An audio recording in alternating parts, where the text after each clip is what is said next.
Now at 7, a new report showing Multnomah County's new deflection program may not be very effective. Sunrise reporter Thomas Schultz joins us live to break down the numbers. Plus, a heart-stopping... Thought he could have died just right there and then. A heart-stopping close call out in Hood River caught on camera. That story coming up for you in your 7:30 half hour. And for these prices to be going up and down, it's been a real challenge to try and find where our foothold is. Local business owners and shoppers still struggling with tariffs. Why they say even with recent tariff reductions, they don't see prices going down anytime soon. Sunrise streaming live at 7 starts right now.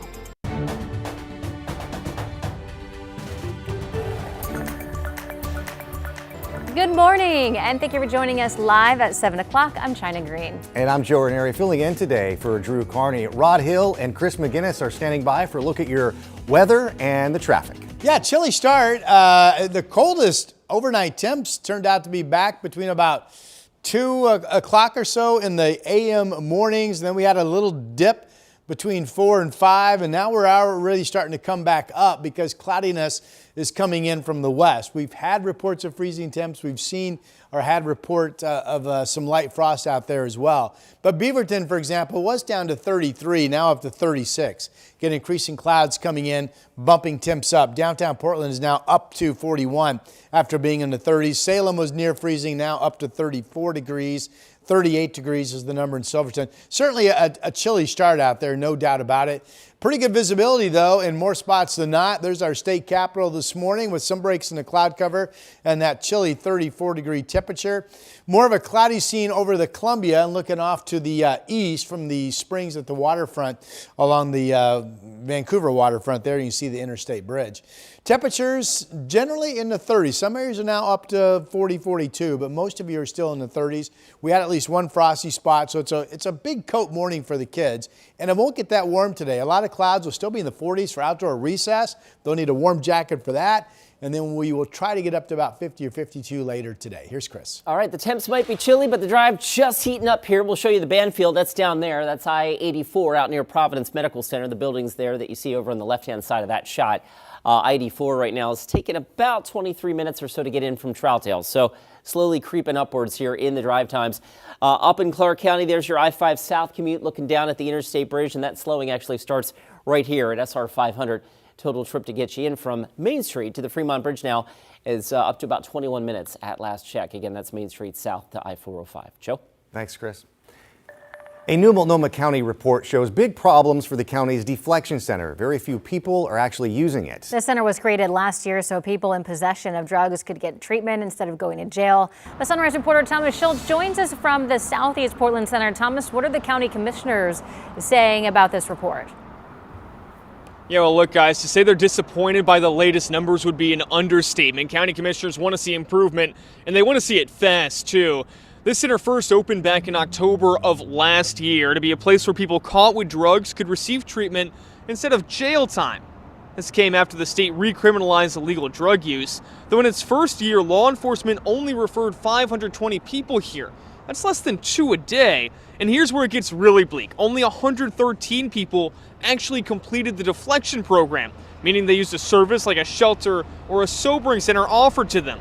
Over the past few months, more people have visited the facility, leading to slightly better results. Still, it's a far cry from what county leaders are pushing for. I'm concerned that this model fundamentally doesn't really work. 2 people a day can't, for the millions of dollars we spent, we can't continue with that. And speaking of those millions of dollars, in the first 11 months of the program, the county spent $8 million constructing this facility to have everything it needs and also just to make sure it's up and running every single day. We also reached out to them to see, okay, well, what about the past 2 months after that $8 million of funding ran out? We haven't yet heard back from the county on how much that's cost them. Yeah, but Thomas, what do county staff have to say about the lack of progress seen here? Well, China, county staff say, look, this is a building and a facility that's a front door. It's not supposed to be a place where people are actually treated. Here's a little bit more about what they said about that. We've been judged on a program that was not designed for what people are asking us to do. So there's their pushback there. Still, they do say they'd like to treat people here because if they were able to do that, it'd be maybe a little bit more efficient getting people the services as soon as they requested. People can always change their mind about whether they want to actually get these services or not. The thing, though, here in the big catch is they'd say in order to do that, it costs them more money, something that county leaders would have to heavily consider and, of course, authorize. Joe, China. Thanks, Thomas. In national headlines this morning, federal authorities say they're expanding immigration enforcement efforts in North Carolina to the state's capital of Raleigh as soon as today. This comes after authorities say they arrested more than 130 people in the first 2 days of an operation focused in Charlotte. Some encounters turned violent, with agents breaking car windows and citizens going after officers. In one incident, Homeland Security says an officer was hurt when a man drove a van into a law enforcement's SUV. DHS says arrests includes those with lengthy criminal records. Too many times we're finding that some very, very disreputable individuals are seeking work in people's homes. This is not making us safer. It's stoking fear and dividing our community. Some Hispanic-owned businesses have also closed, saying they don't want to become targets. This morning, we're learning that Border Patrol officers arrested more than 560 undocumented immigrants in the Portland area in October alone. The chief of the U.S. Border Patrol posted that stat on X, saying its team is restoring order and protecting communities. It's not clear how many of those detained had criminal histories, but analysis of September ICE arrests across the country, the Migration Policy Institute found 71% of those arrested had no criminal convictions. Hundreds of National Guard members will be sent home from their Portland deployment. The U.S. Army Northern Command has ordered 100 Oregon Guard members demobilized, but another 100 will remain. 200 California National Guard troops will also reportedly be sent home. Oregon Governor Tina Kotek says she wants all Guard members demobilized. She says they've been away from families for days in what she calls an unnecessary deployment. Meantime, the Trump administration is appealing a federal judge's order that permanently blocked the deployment of the National Guard to Portland. Unless the Ninth Circuit Court of Appeals weighs in, the remaining 100 troops will be demobilized on Friday. Clackamas County Commissioners have appointed Matt Bunch to fill the State House seat left vacant by Christine Drazen. Bunch currently chairs the Clackamas County Fair Board and has worked in insurance and education during his career. He previously ran for District 51 in 2024 before dropping out of the race to support Drazen. Drazen, by the way, was recently appointed to a vacant state senator seat and also announced her intention to run for governor. Your time now is 7:07. We're taking a beautiful live look from our Chehalem sky cam. The sun is a-rising, the clouds are a-showing. I have two meteorologists here to tell me what the weather is today. All right, Joe, you go first. Well, we're going to be looking at some morning fog. Temperatures just above freezing, but by the afternoon, my goodness, a lot of sunshine. Snapped into it. All right. We have a few really pretty cameras. I think this one's the star of the morning. This is one of our Timberline live cams. You see the clouds down below 6,000 feet from the Timberline point, and that's Jefferson. You see the Three Sisters, really good visibility, the beautiful orange glow. Those clouds are now increasing coming in from the west. And there's that camera you just saw, what I call the barn camera from the Chehalem tasting room looking out over the vineyard in Sherwood. Temperature 34 degrees. Big story this morning, the chill out the door from many locations, including Portland and PDX. It's the coldest start we've had so far this fall. Now, we're 41 in downtown Portland, but a few hours back, the airport actually dipped to 36. Only the third time we've been in the 30s so far this fall. 36 currently in Beaverton and Hillsboro, but these folks, you were down closer to freezing, so increasing clouds coming in from the west, actually starting to bump temperatures up a little bit. Just above freezing at 34 in Salem and the same in Almsville. Albany, good morning, 35 is your current temperature. There is the threat of some light rain today, mainly up along the north coast. Maybe some sprinkles in southwest Washington. But overall, clouds coming in now will hold well into the afternoon, and then we'll see them break up a little bit later in the day. We're trying to get up to about 50. Partly sunny to mostly cloudy central and eastern areas of our state, with a lot of you seeing temperatures only in the 40s today. So one of the coolest days, period, overall, no matter what time of the day you're out and about. Trying to get up to about 50 or 52. Now tomorrow, we start off with Temperatures in the 30s. I think we'll see quite a few freezing spots, some light frost, but we'll get sun. We'll warm up to about 52.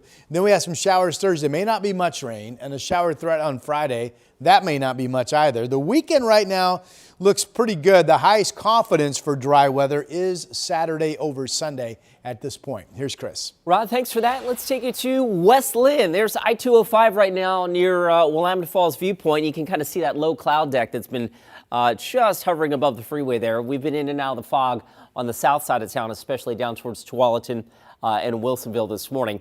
Quick check of the Banfield. You can see I-84 westbound traffic getting a little bit busier. Right now, that drive in from Troutdale is up a few more clicks here to about 24 minutes from Marine Drive. And last but not least, your drive from Clark County, 21 minutes now on I-5. That's from Main Street to the Fremont Bridge. Coming up in about 30 minutes or so, WashDOT doing some tree trimming, some brush clearing and whatnot along SR 500. They're going to have the left lane closed both directions and the on-ramps from Thurston Way to SR 500, both directions closed from 7:30 until as late as 3:30 today, tomorrow, and Thursday. China? Thank you, Chris. Even if it rolls back, I don't know if our distributors are going to be able to roll it back. Still to come on Sunrise, local businesses still feeling the pinch of tariffs, why they say even with reduced tariffs, prices might remain high. Sunrise streaming live at 7 continues in 2 minutes. The KGW Plus TV app, streaming 24/7. Local news from the team you trust on your time. Track how the weather will impact your day. Certainly becoming increasingly hazardous. Extended, continuous coverage of breaking news live from the scene. That snowpack is still heavy. Go deeper with in-depth interviews and exclusive reporting. All the local news you need, live or on demand. KGW Plus. Download on your TV and watch for free.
The KGW Plus TV app, streaming 24/7. Local news from the team you trust. Track how the weather will impact your day.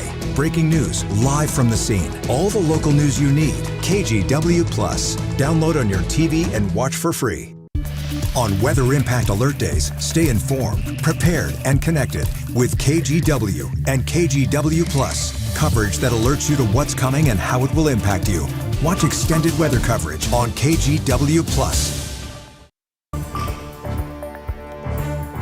Over the weekend, the Trump administration announced it was rolling back tariffs on more than 200 food items in an attempt to lower rising grocery prices. But small business owners and shoppers that we talked to say that they're not seeing changes just yet.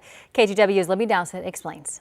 We'll believe it when we see it. Bold Coffee and Books co-owner Ali Shaw says in their first year of business in Southwest Portland, they've seen their wholesale coffee costs soar nearly 9% since the first of the year. She says the price of milk and other store items have also shot up 5% since August. For these prices to be going up and down, it's been a real challenge to try and find where our foothold is. She says they raised prices to make sure they don't have to shut down. Gut punch. You don't want to have to do that. You don't want to have to pinch your community when you're also feeling pinched. So we put it off as long as we possibly could. Customers say a stop into Starbucks or a restaurant with kids will cost you. Oh, $20 at least every time. We actually went out to breakfast the other morning and it was close to $200 for my husband and I and 4 kids. Economists say prices have certainly gone up. I went to the store the other day and I cannot believe how expensive beef is. So we are now a beef-free house for a while. Economic consultant Eric Fruits says even though tariffs may be rolled back soon, customers are still experiencing the initial tariffs kick in. It takes a while for those things to kick in, and it takes time for people to register those price increases. Providor Fine Foods says news of the tariff rollbacks won't mean any immediate changes. Even if it rolls back, I don't know if our distributors are going to be able to roll it back. Co-owner Kay Wellman says invoices for fruit, meat, tea, and international items are constantly changing. So many of these things have been bought months and months ago, and so they're not going to change the prices from what they sold it to us months and months ago. Economists say brace for a shorter holiday shopping season and the higher prices at least through this year. We're in this very strange spot right now in terms of our economy, and I think a lot of it has to do with the uncertainty about what the future holds. Libby Dowsett, KGW News. We have a KGW Great Toy Drive update this morning. Great week to give because all this week our Toy Drive partners at Ziply Fiber are donating a portion of all new internet installations up to $5,000. $5,000 is going to buy a lot of toys for some kids out there. Now, if you want to give a toy yourself, drop off a new unwrapped toy at any IQ Credit Union, Fred Meyer, or local Toyota dealership. Your time now is 7:16. I have a meteorologist to my right. Yeah, you know it. Meteorologist to my left. Yeah. We are covered for the weather, baby. Does it make you feel confident being surrounded by so many meteorologists? Confident? I don't know if I need Well, confident. for my forecast, she feels confident. No, Jack. Yeah. Well, that didn't go. So, be careful what questions you ask. Here's a look at our graphic. This was a bigger headline before we got so cold this morning, if you will. But I still think overall there's reason to believe that as cold as we were this morning, if you're just joining us, we've had light frosty spots reported. That by a degree or two overall in the valley, we will be even colder tonight going into tomorrow morning with freezing temps absolutely expected in scattered locations, light frosty spots, and valley temperatures in the range 29 to 37. The question tomorrow, we could have east winds pick up before sunup in the morning. If that's the case, then Troutdale and Gresham, for example, could be like, 44 degrees in the morning. But outside of that, we think we're going to have some definite cold spots tomorrow morning. And we haven't tracked very many cold nights. So overnight tonight, PDX dropped overnight this morning, I should say.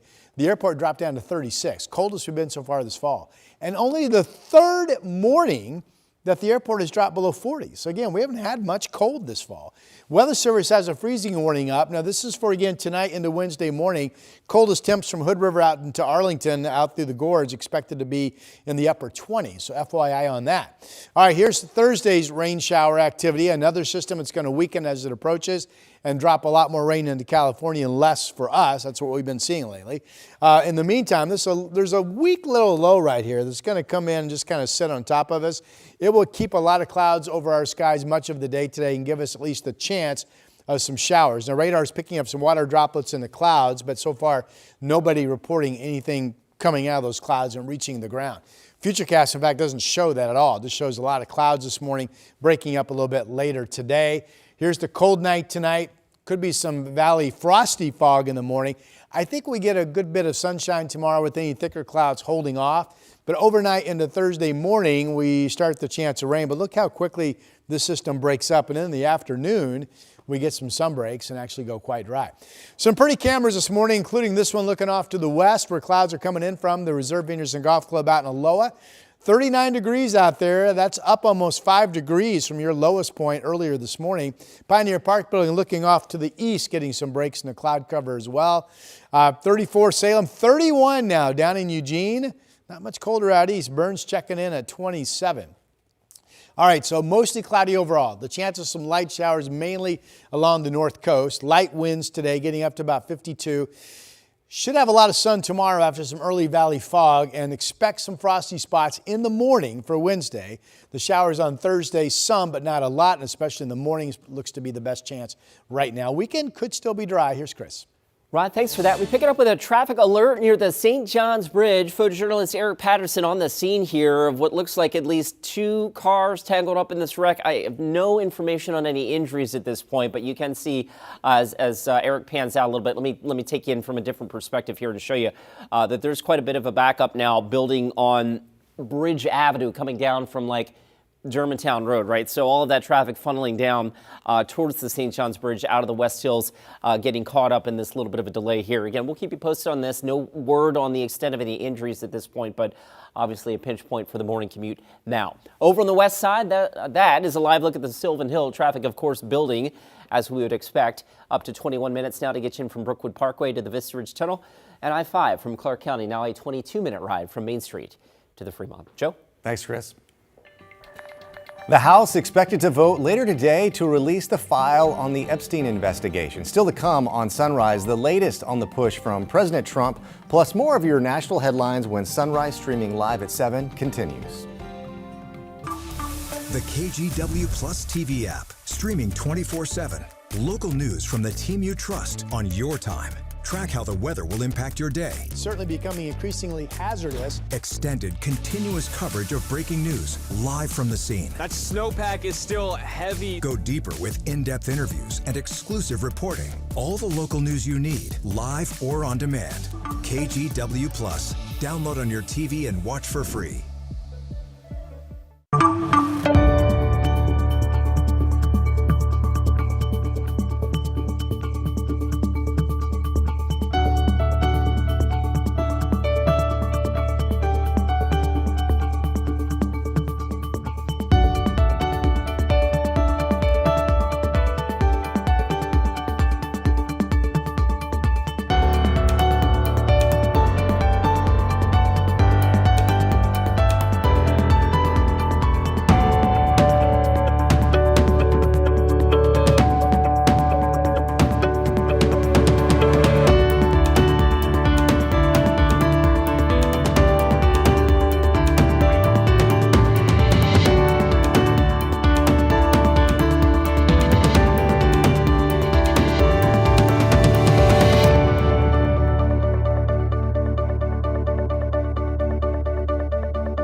On Weather Impact Alert Days, stay informed, prepared, and connected with KGW and KGW Plus. Coverage that alerts you to what's coming and how it will impact you.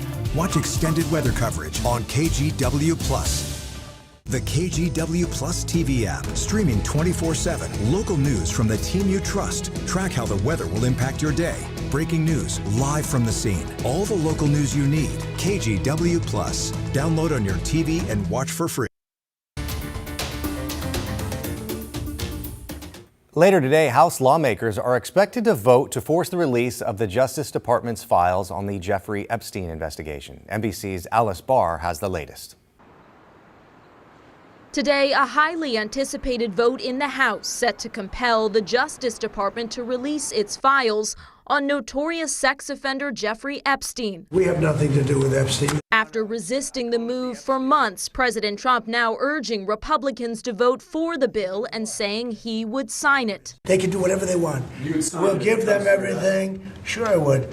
Let the Senate look at it. Let anybody look at it. That as it grows increasingly clear the House has the votes to pass it. We were working all weekend and had almost 100 Republicans who were going to vote for a bill in defiance of Donald Trump. Now, with the president's backing, everybody's voting for it. So you're voting for it because everyone's voting for it. Everybody's going to vote. Republican Congressman Thomas Massie, who's been leading the charge for the files release, saying he's worried new investigations President Trump asked the DOJ to open could block the release of information. I believe they may be trying to use those investigations as a predicate for not releasing the files. President Trump, who socialized with Epstein decades ago before cutting ties, has not been accused of any wrongdoing related to Epstein's crimes. Survivors of the years of abuse coming forward to press for transparency, rallying today at the Capitol. Knowing how popular this is with the American people, that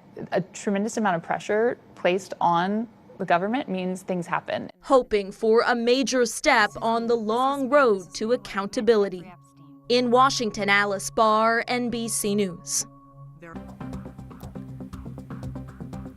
Now to your morning rush. New York police have released surveillance images of the gunman wanted in the shooting of Jets cornerback Chris Boyd. Boyd was shot in the abdomen early Sunday outside a Manhattan restaurant and remains in the hospital this morning with a bullet in his lung. He was listed in critical condition, but police say he's expected to survive. Former NFL star Antonio Brown appeared in court by Zoom Monday, facing an attempted second-degree murder charge. Prosecutors say Brown grabbed a gun from a security worker and fired 2 shots at a fight with a man after a celebrity boxing event in Miami back in the spring. His attorney entered a not guilty plea. Brown faces up to 30 years in prison if convicted. A federal judge has ordered prosecutors to turn over all grand jury materials in the case against former FBI Director James Comey. The judge said the Justice Department showed a, quote, disturbing pattern of investigative missteps, including misstatements of law and possible use of privileged material. Comey's team argues the case may have been tainted and is also challenging whether the interim U.S. attorney who brought the charges was legally appointed. Many popular internet sites are down this morning because of a technical problem with the web infrastructure company Cloudflare. According to downdetector.com, sites like X, Spotify, OpenAI, and Amazon Web Services are all unavailable.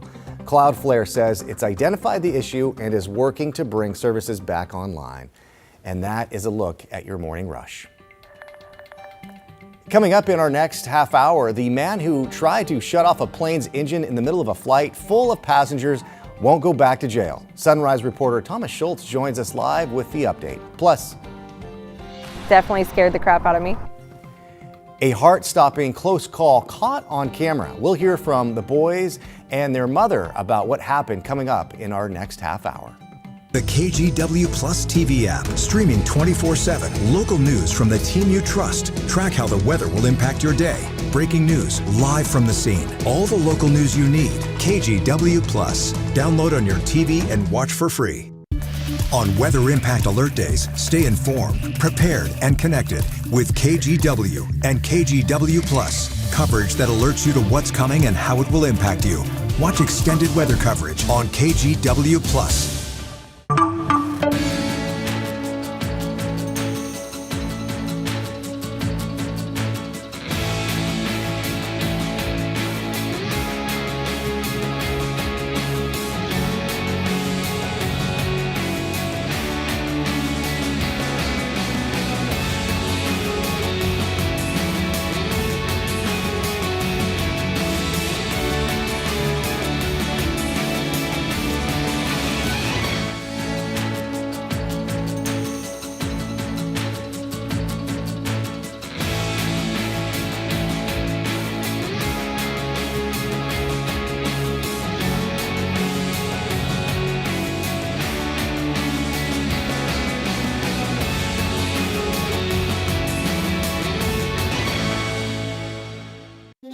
We have now issued a weather impact alert. We could expect conditions in some parts of our area to change drastically pretty soon, right? And very quickly, yes.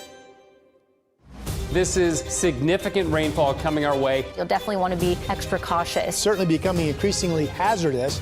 We've got the potential for some tree limbs or even trees or power lines to come down. Of course, when you hear thunder, it's always best to take cover. On Weather Impact Alert Days, stream extended coverage on KGW Plus.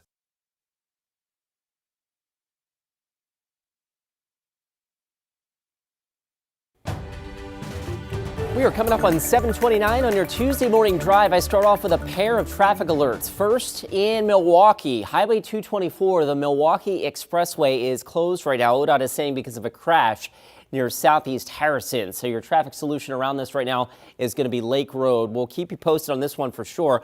Also another crash that looks like it is just now clearing near Bridge Avenue and the St. John's Bridge. Photojournalist Eric Patterson's on the scene here, and it looks like they've got that over on the shoulder now, but traffic is really backed up on Germantown Road, Bridge Avenue, trying to get down to Highway 30. So plan a few extra minutes around that one. Rod? Yeah, that looks like a mess. Thank you, Chris. All right.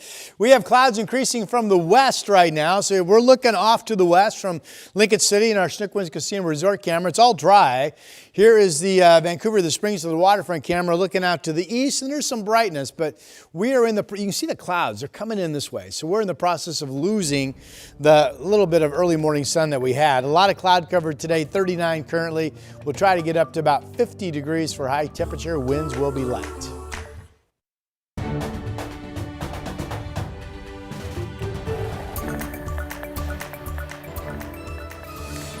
Good morning. We are taking a live look from our Wells Fargo Skycam this morning. Can't see a whole lot. Yeah. I'm just going to throw this out here, boys, and you all jump in. If you're just joining us now, we have Jory Neary, who is the third meteorologist at this desk. I'm going to say it looks like fog or smoke or clouds. That's what I say, but I'm sure you boys want the scientific form? Let's hear it. Well, let's see. Go ahead. Some low stratus clouds to start off your Tuesday. The temperature has cooled to the dew point, and so we have some fog forming. Well, we also have people getting coffee at this hour. Great. It's really scientific, isn't it? Thank you for that one. Okay, I'm the least scientific person here. Here's a look at our satellite radar. We had clearing overnight, and it really allowed the temperatures to just plummet. I mean, PDX at one point overnight dropped to 36, the coldest we've been so far this fall. But now you can plainly see the clouds coming in from the west. Radar picking up some light moisture. When I checked about 10 minutes ago, nobody was saying that they have anything reaching the ground, but there is that light kind of traceable shower threat in the forecast today. The best chance of that so far the north you are and also over like up around Astoria. Now with all of that said, this is pretty bright down in the mid-valley. Beautiful shot of our capital this morning and some remaining colors from our Salem sky camera. And with the breaks in the cloud cover, it's still quite chilly, 34 degrees. Here is the increasing cloud cover, and the deck is low, so that looks like some fog up in the West Hills behind the city. We're at 39 degrees. Not much sun today, light winds, warming up. We'll still only be in the 40s at noon. This is colder than we have been, so dress appropriately and trying to get up to around 50 degrees or so later today. Here's Chris. Rod, thanks for that. We pick it up with a pair of traffic alerts. The first one in Milwaukee. ODOT reporting that Highway 224 right now is closed because of a crash near Southeast Harrison. So your traffic solution around this is going to be Lake Road right to the south. We'll keep you posted on this. Obviously, you can see quite a lineup right now on Highway 224 westbound. Avoid that for now if you can. All right, let's get back to the St. John's Bridge. Photojournalist Eric Patterson actually just getting ready to pull out here from an earlier crash that was at Bridge Avenue. At least one car involved here, possibly two. That now has cleared, but Germantown Road still a little bit backed up as folks try to work their way through that earlier crash scene. All right, back to the freeway drive. Highway 26 getting a little busier on that side of town. And the I-5 drive, now that we're into the 7:30 half hour, we're getting a lot busier. 25 minutes gets you in from Main Street to the Fremont Bridge. China? Thank you, Chris. A federal judge chose not to give a former Alaska Airlines pilot prison time after he tried to shut off a plane's engines mid-flight. Now, he was instead sentenced to time served along with 3 years of supervised release. Sunrise reporter Thomas Schultz joins us now from Portland. Thomas, what was the reaction in court yesterday? Well, Joe, in China, after the sentencing, Joseph Emerson hugged his wife and thanked his friends. He says he now hopes to become a substance abuse coordinator. Emerson, in October of 2023, was accused of trying to shut off the engines of a plane while riding cockpit. The flight from Everett, Washington to San Francisco had to make an emergency landing instead in Portland. 83 passengers and the crew were on board at the time. In September, Emerson was sentenced in state court to 5 years of probation and community service. Emerson admits he'd taken psychedelic mushrooms 2 days before the flight. He told investigators he thought he was dreaming while the plane was in the air. Emerson admits he struggled with depression and alcohol. In court, he was supported by family and friends. It's just very sad to see how it's been portrayed. Joe's a great guy, and it's just, mental illness is a real thing. Now, prosecutors had requested and pushed for Emerson to receive 1 year in prison. The judge declined that request because they say that, look, he's already suffered enough between losing his job and losing his pilot's license as well. Guys. Thank you, Thomas. And a reminder, if you or someone you know is struggling, help is always available. Just call or text 988 to reach the National Suicide and Crisis Lifeline. It provides confidential support and crisis resources 24/7. Again, that number is 988. It's unforgivable that they would delay this any longer. In Clackamas County, the family of a man who was murdered outside his apartment last year was disappointed to learn that sentencings for his killer would be delayed. Last month, Chad Westover was convicted of killing Tristan Thomas. Prosecutors say it happened during a fight between two of them outside his apartment complex in September of 2024. A member of Thomas's family told the judge how they've suffered over the last year. The grief we live with is heavy. We wake up with it. We go to sleep with it. It follows us into every part of our day. Birthdays, holidays, and simple family moments are now filled with a painful emptiness. The judge agreed to delay sentencing because the defense said it might have new information that could lead to the potential of a new trial, though the details were not revealed in open court yesterday. TSA is investigating how someone was able to bring a meat cleaver on board a Delta plane at PDX last week. That cleaver was in a carry-on that somehow made it past security and onto the flight headed to Salt Lake City. The agency said in a statement, quote, "We take this matter very seriously." Delta staff reported the cleaver to TSA, though it's not clear how it was discovered on the plane, but all passengers were taken off the plane and re-screened.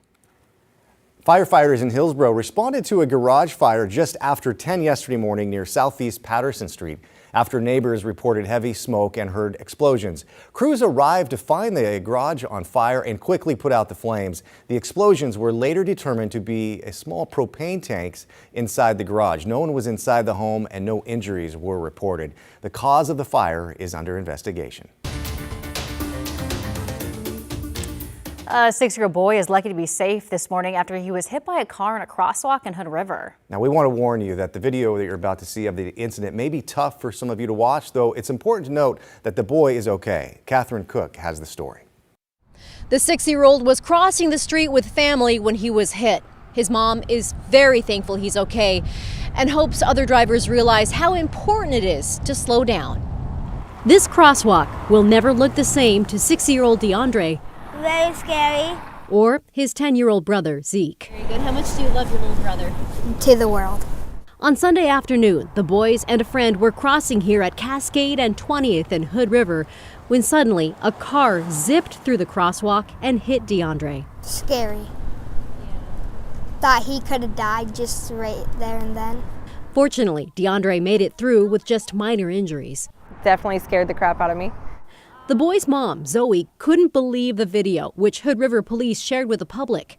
It shows the driver stopping to see if the boys were okay before taking off without calling police. I would have loved a phone call or a reporting. I mean, you don't know what it could have done through the whole thing, and that's all I ask for is at least contact a parent. You know, we've been seeing more complaints about vehicles not stopping at crosswalks in different locations in town. Because of that, Hood River Police Lieutenant Don Shaley says they've been posting patrol cars near crosswalks to help combat drivers' continued disregard. It's troubling when you have people trying to stay safe. They're in a crosswalk doing what they're supposed to do, and children and people are not stopping for them. So it puts more people at risk. Not okay at all, especially when my kids love going out and riding bikes and going to parks nearby. It's not okay. Definitely need to slow down. If you know who the driver in this case is, you're asked to call Hood River Police. We'll post the number on KGW.com. In Hood River, Catherine Cook, KGW News. Well, check this out this morning. Some Good Samaritans stepped in to help the Astoria Coast Guard yesterday. Crews had to rescue 4 people after their boat started taking on water near Grays Harbor, Washington. Locals helped pull the 4 people from the water and even performed CPR on someone who was unresponsive and later regained consciousness. All 4 people were taken to a local hospital. Their conditions are unknown at this time. Your time now is 7:38. Headed over to what is behind you. It is so pretty. Sorry, your name was not important. That's prettier. It is a gorgeous scene up in the mountains? Yeah, this is one of our Timberline cameras. John, I did think you actually were struggling with my name for a second. Bob. Thank you for Bob, yes. One of our Timberline cameras, this is now showing increasing cloudiness to some degree. There's Jefferson sticking up. A lot of pretty cameras. We had clear spots overnight. Temperatures dropped off, and now you can only see brightness looking, for the most part, off to the east because clouds are coming in from the west. Now, with that said, not much cloudiness yet, or whatever is there is thin over our state capital down in Salem. So the Mid-Valley, a little bit of a brighter start. In fact, a lot brighter start than we're seeing here in Portland. 34, really chilly start for you. Here's the grayer look over downtown Portland. The Willamette is glassy. We have light winds, 39 degrees. It has been the coldest start we have seen so far this fall, and we're going to have another cold start overnight tonight into tomorrow morning. We had reports, at least one, of frost this morning. I expect we'll get several or multiple reports of light frost tomorrow morning. So find that big coat. We haven't needed the big coat much this fall, as you know. 37 Scappoose, Beaverton 36, Gresham 38, Wilsonville 36, Salem we just saw 34 degrees. This has only been the third morning this fall season that Portland's dipped below 40. We just haven't had much in the way of cold nights. Here we are later today. 40s in central and eastern Oregon for highs, and that's with kind of partly sunny to mostly cloudy skies. We think it's overcast to some clouds breaking up later today here on the west side. Shower chance most notably up around the north coast and maybe up into southwest Washington, and even you folks could stay dry. All right, 52 this afternoon at most. Tomorrow we get sun. We'll get up to 52 after a chilly start. We got Portland at 36. Showers on Thursday, probably not much. Total rain and some light showers potentially on Friday. The weekend still holding out right now that it could be dry. Saturday is a more confident dry day, if you will, than Sunday at this point. Here's Chris. Rod, thank you for that. We pick it up with a pair of traffic alerts, keeping you posted on this in Milwaukee. ODOT reporting Highway 224. The Milwaukee Expressway right now is closed at Southeast Harrison because of a crash. Your traffic solution around this at this point is going to be Lake Road, and we'll certainly keep you posted on that. Meanwhile, over in Tualatin, I-5 northbound now, we've got a fender bender over on the shoulder. In fact, it looks like fire crews just showing up on the scene here. The northbound left lane is blocked near Bridgeport Village, and so that's got traffic running really thick out past the 205 interchange right now on I-5 northbound. So with that in mind, that drive has jumped up to 31 minutes at last check. About 30 minutes to get you in from Hillsborough on Highway 26. And the I-5 drive, not bad, but it's slow crossing the interstate bridge. Right now, we're up to 26 minutes from Main Street to the Fremont. China? Thank you, Chris. We're seeing consumers comfortable with shopping for a holiday before Halloween, which we didn't always see. Black Friday deals are starting earlier and earlier every year. So is it still worth it to wait around until after Thanksgiving? Coming up, we'll hear what experts have to say. Plus, a record number of travelers expected to drive rather than fly for Thanksgiving this year. We have more on that when Sunrise streaming live at 7 continues. On Weather Impact Alert Days, stay informed, prepared, and connected with KGW and KGW Plus. Coverage that alerts you to what's coming and how it will impact you. Watch extended weather coverage on KGW Plus. The KGW Plus TV app, streaming 24/7. Local news from the team you trust. Track how the weather will impact your day. Breaking news live from the scene. All the local news you need. KGW Plus. Download on your TV and watch for free.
Issued a weather impact alert. We could expect conditions in some parts of our area to change drastically pretty soon, right? And very quickly, yes.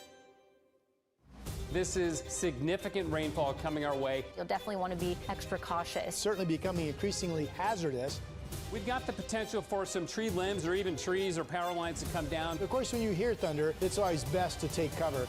On Weather Impact Alert Days, stream extended coverage on KGW+. AAA is expecting records this Thanksgiving with more than 82 million Americans, including over 1.1 million Oregonians, traveling to get their turkey dinner this year. 90% of travelers will drive to their destinations, or about 73 million Americans. Drivers can expect the most people on the road on the Tuesday and Wednesday before Thanksgiving, so in about a week, as well as the Sunday and Monday after. 120,000 Oregonians will fly over the holiday weekend. The Sunday and Monday after Thanksgiving are the busiest return days at the airport. AAA says a round-trip domestic flight costs an average of $700. Black Friday is next week, and remember when you used to be able to, plan it all year, and then you would wait in line for all those deals, and then it would be midnight. Well, now people are starting to do that even before Halloween. Well, those deals or those long lines still will be there this year, which has many people wondering, is it worth your while to save for your shopping until after Thanksgiving? Linda Baccaro spoke with an expert to find out. Remember when shoppers would wait hours in line after Thanksgiving dinner, ready to rush through doors for Black Friday deals? The holiday shopping season has started earlier than ever. I only start my Christmas shopping way ahead of time just to get it over with. So I'm actually almost done. Macy's announcing its Black Friday deals almost 2 weeks early. Target offering its holiday price match guarantee on items that drop between now and Christmas Eve. Vivek Pandya is lead insights analyst with Adobe. We're seeing consumers comfortable with shopping for a holiday before Halloween, which we didn't always see. We're seeing October spending come in over $88 billion, and that's up over 8% year-on-year growth. The National Retail Federation expects retail sales this season to grow between 3.7% and 4.2% over last year. That's down just a bit from last year. Discounts not as deep so far. Last year, we saw them go as deep as 30%, and this season, we're expecting them to go as deep as 28%. Things that I like to buy are kind of pricey, so yeah, they're killing my pocket. Adobe says artificial intelligence platforms and tools like Amazon's price history tracker are helping to drive sales. We're anticipating about a 520% increase in traffic coming from these platforms to retail sites. Portland now has its own Monopoly game. The game features some of the Rose City's most famous locations, including Darcel's 15 Show Place, the Benson, Oregon Zoo, Oaks Amusement Park, and OMSI. The two most valuable spots in the game, however, are the Mount Tabor and Powell's Books. Apparently, some of the businesses paid to be included on the board as sponsors. The makers of Monopoly first put out the call to Portlanders last year to make suggestions for what would be included. They got nearly 1,000 emails of ideas like replacing the traditional railroads with bridges. And if you are one of those people that thinks that a game of Monopoly takes too long, one of the creators had this advice for you. It should not take 3 hours or more. It should take 90 minutes. So we got to buy more, we got to trade more, you can bargain, you can negotiate, you can barter. So make sure your games are going a little faster, and also if they're running a little long, double the price of every property. Portland Monopoly is in stores right now, including at all of the local businesses that are featured on the board. I think it might take 90 minutes if it's just two of you. If you have, 4, it's going to be closer to 3. I haven't played it since high school. I don't even remember how to play. I'm trying to remember. I mean, it's hours. I'm going to say only a few times in my life where we actually played it out. Mm-hmm. The one person wins, and it's hours, right? And usually ends with somebody flipping the table. I'm out of here. All right. Hey, we're talking about chilly weather.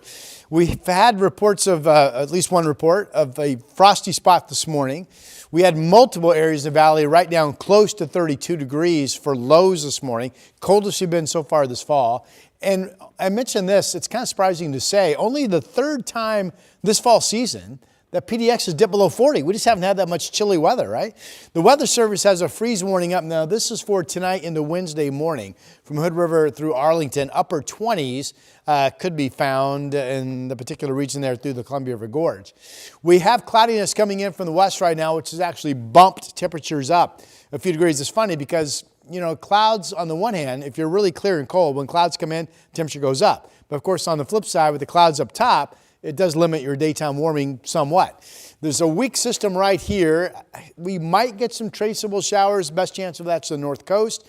Here's Thursday's system, and it will weaken before it gets here. We'll get some rain, but probably not much. All right, here you can see the march of cloudiness starting to move down across Marion County as well. Here's a look at some early morning sunshine from the Oregon Veterans Home camera out in the Dalles.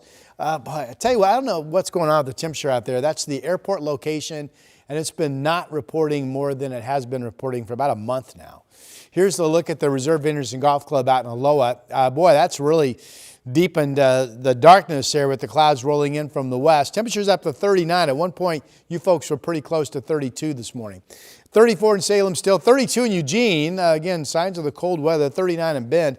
Not really any colder out east than we are here on the west side of our state this morning overall.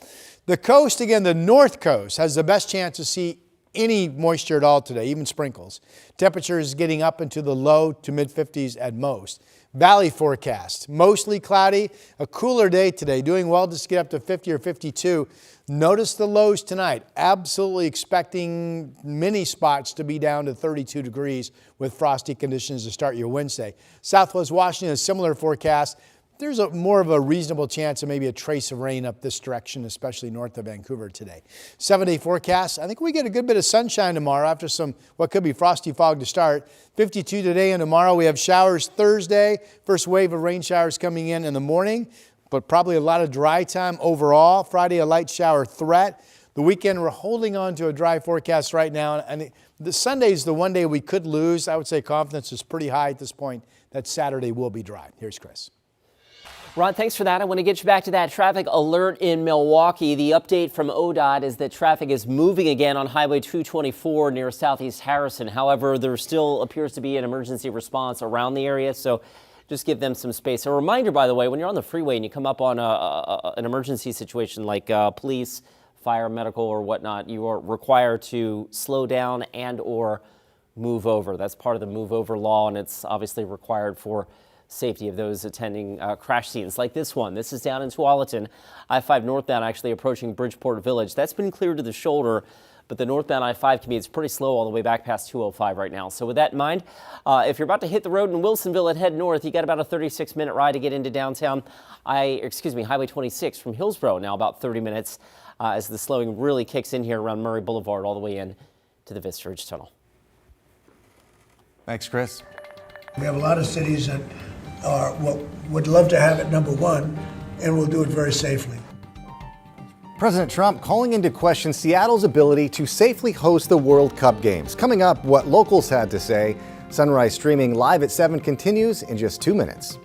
The KGW Plus TV app, streaming 24/7. Local news from the team you trust on your time. Track how the weather will impact your day. Certainly becoming increasingly hazardous. Extended, continuous coverage of breaking news live from the scene. That snowpack is still heavy. Go deeper with in-depth interviews and exclusive reporting. All the local news you need, live or on demand. KGW Plus. Download on your TV and watch for free.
We have now issued a weather impact alert. We could expect conditions in some parts of our area to change drastically pretty soon, right? And very quickly, yeah. This is significant rainfall coming our way. You'll definitely want to be extra cautious. Certainly becoming increasingly hazardous. We've got the potential for some tree limbs or even trees or power lines to come down. Of course, when you hear thunder, it's always best to take cover On weather impact alert days, stream extended coverage on KGW+.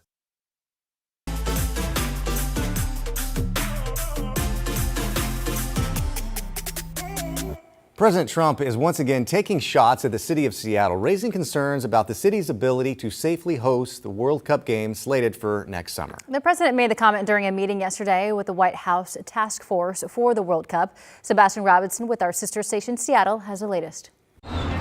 It's just outrage bait, I think. Trump is just rage baiting. Like, it's just, he's saying that because he wants to spark controversy and to spark divide. And so those kinds of statements, like, they just aren't true, really. Seattleites are outspoken about President Trump's personal attack on the city. And tourists say perception doesn't match reality. My mom was like, oh, you need to be safe. You should probably leave the city before it's dark, just because you hear about Seattle and that it's unsafe, and I actually don't feel unsafe at all. Good afternoon. I'm delighted to welcome. From the Oval Office Monday, the president called into question the city's ability to safely serve as one of several North American host cities for the 2026 FIFA World Cup. If we think there's going to be a sign of any trouble, I would ask Johnny to move that to a different city. We have a lot of cities that would love to have it number one, and we'll do it very safely. The Emerald City. Seattle was announced as one of 11 U.S. host cities in 2022 to much fanfare. A report by Visit Seattle projects nearly $1 billion, $929 million, in economic impact in King County from the 6 matches hosted for the World Cup. But from the White House, Trump appeared more concerned with the politics of the city. So if we think there's a problem in Seattle where you have a very, very liberal/communist mayor, I would say, it's certainly beyond just liberal.